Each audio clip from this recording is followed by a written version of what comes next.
अब देख सकते हैं ये कंप्लीट हो गया है and we are back now and this is a part 2 video. ऐसे ही एपीआई का और भी पार्ट 3 आएगा और आगे आएगा, वो मैं आपको बोलता रहूँगा। तो ही आप देख सकते हैं ये कंप्लीट हो गया है। Let's go to the resource.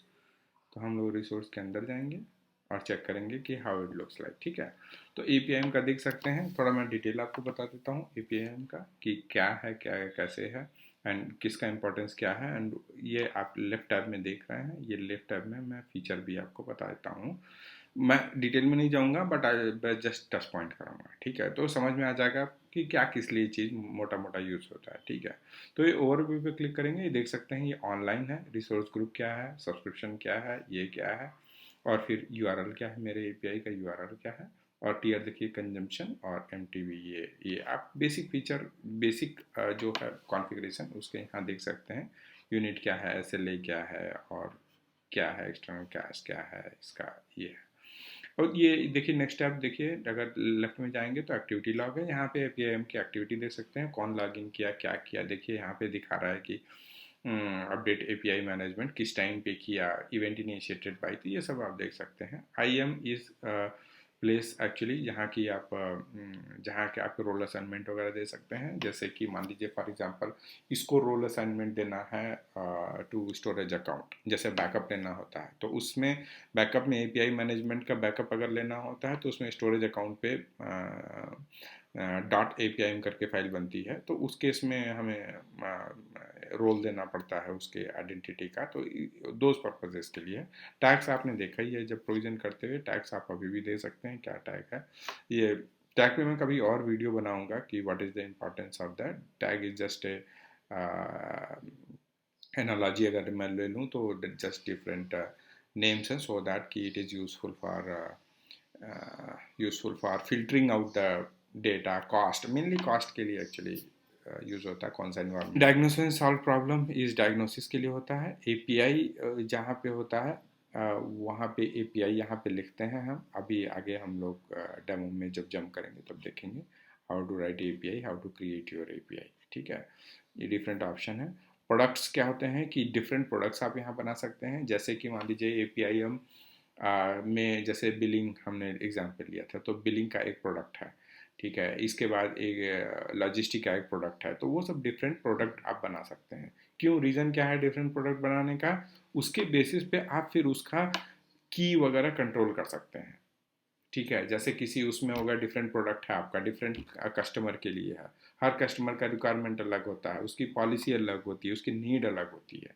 तो उसके बेसिस पे आप उसका की लोकेट कर सकते हो। मान लीजिए कोई कस्टमर है आज आपका यूज़ कर रहा था ईपीएम, फिर इसके बाद चला गया, अब उस कस्टमर का है, पर्टिकुलर कस्टमर का, तो आप क्या करेंगे उसका, आप उसका ठीक है की उसका इनवैलिडेट कर देंगे ताकि वो यूज़ ना कर पाए आपका सर्विस। वो आपके यहाँ से चला गया, वो आपको पैसा अब नहीं दे रहा है, तो उसका इनवैलिडेट कर देंगे कि ताकि वो यूज़ नहीं कर पाए। और जनरली क्या होता है, रखते हैं, हो सकता है फिर से आ जाए या कोई दूसरा कस्टमर आ जाए या फिर से वो आ जाए, तो उसका तो आप डिफरेंट तरीके से कंट्रोल कर सकते हैं। That is the purpose of it. Subscription आपको बताऊंगा मैं आगे चल के, जब क्रिएट करते हैं सब्सक्रिप्शन, इसमें क्रिएट करते हैं की बनती है इसमें, प्राइमरी की, सेकेंडरी की, सब्सक्रिप्शन। ये एक बात का ध्यान, सब्सक्रिप्शन अजूर सब्सक्रिप्शन नहीं है, दोनों डिफरेंट है। थोड़ा नाम में कन्फ्यूज़न है बट ये सिंबल भी ऐसा दिखता है, बट ये वो सब्सक्रिप्शन नहीं है जो आजूर सब्सक्रिप्शन है। थोड़ा कन्फ्यूजन होता है, मैंने भी शुरू में देखा था तो मैं भी कंफ्यूज था कि ये सब्सक्रिप्शन क्या है। बट ये सब्सक्रिप्शन वो है, चीज़ है जिससे कि एपीआई सामने वाला जो यूज़र है वो कॉल करेगा, ये की जनरेट होती है। अब आप देखेंगे, मान लीजिए बाय डिफ़ॉल्ट क्रिएट हुआ शो एंड हाइड कीज़, ये वार्निंग भी दे रहा है कि only use by authorized user. ठीक है, तो मतलब आप इंश्योर करिए कि डोंट, मतलब ये किसी के साथ शेयर नहीं हो।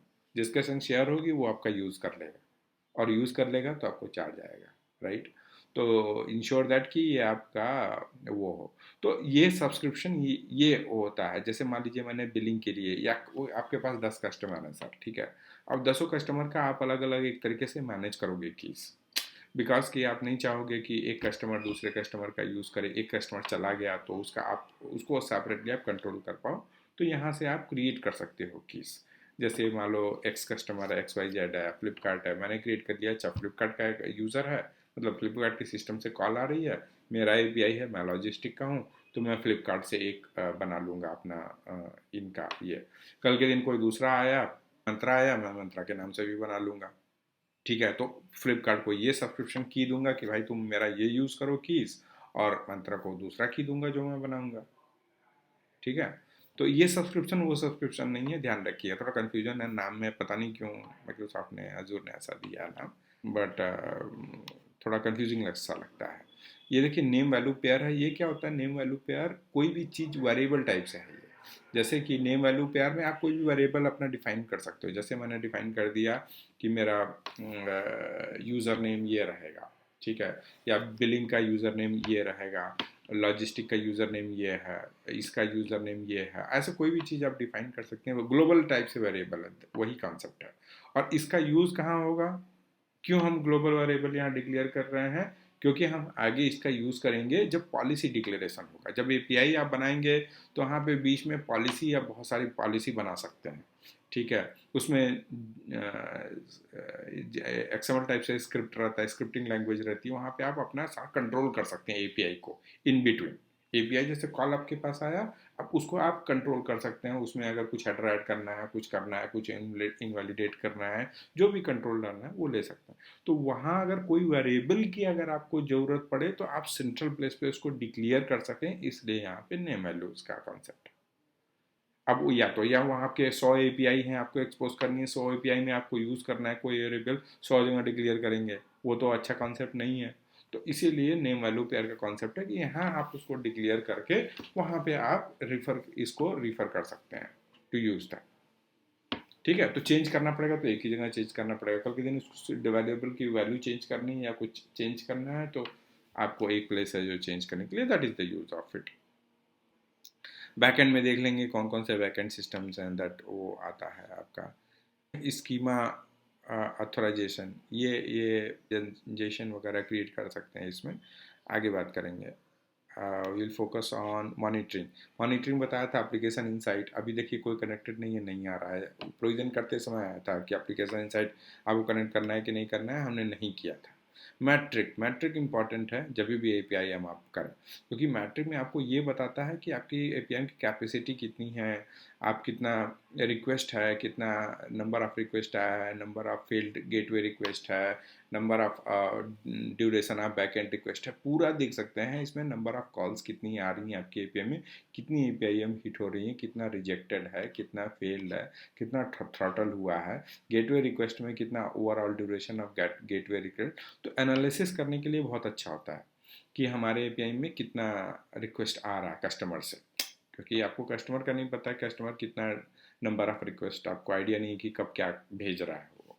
तो यहाँ से आप पूरा देख सकते हैं, नेटवर्क स्टेटस वगैरह ये सब पूरा आप चेक कर सकते हैं। मैट्रिक कौन सा है ये डिटेल में आप दे सकते हैं। फिर एग्रीगेशन वगैरह भी आप चेक कर सकते हैं। ऐसे टोटल बहुत सा डिप्लिकेटेड हो गया है इसमें। तो जैसे सम, तो देखिए रिक्वेस्ट कितना दिखा रहा है, 2 दिखा रहा है। देखिए यहाँ पे रिक्वेस्ट 2 दिखा रहा है, 2 रिक्वेस्ट दिखा रहा है टोटल।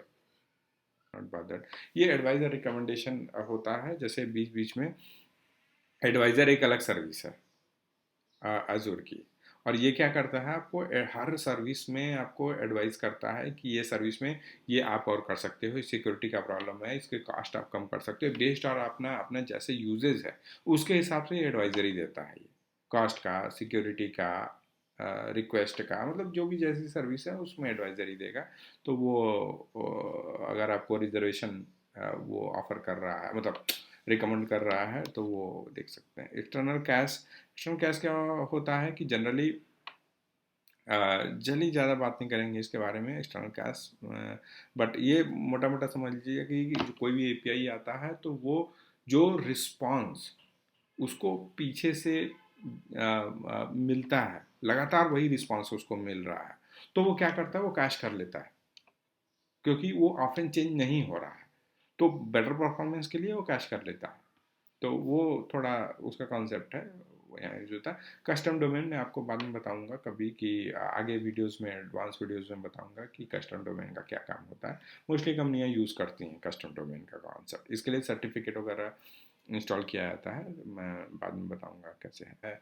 ऐसा टाइप से दिख जाएगा, ये प्रॉपर्टीज़ दिख जाएंगी कि जो शुरू में प्रोविजन किया था उसमें सारी प्रॉपर्टीज़ की वैल्यू यहाँ हम देख सकते हैं। लॉक्स क्या होता है कि जैसे क्या होता है कि मान लीजिए कि कई बार होता है कि हमारे 50 लोगों की टीम है, ठीक है, तो उसमें जो बंदे हैं किसी ने जाकर डिलीट कर दिया, ये इन्होंने दिया है ताकि अगर लॉक आपने लगा दिया, एडमिनिस्ट्रेटर सबका रोल अलग अलग होता है।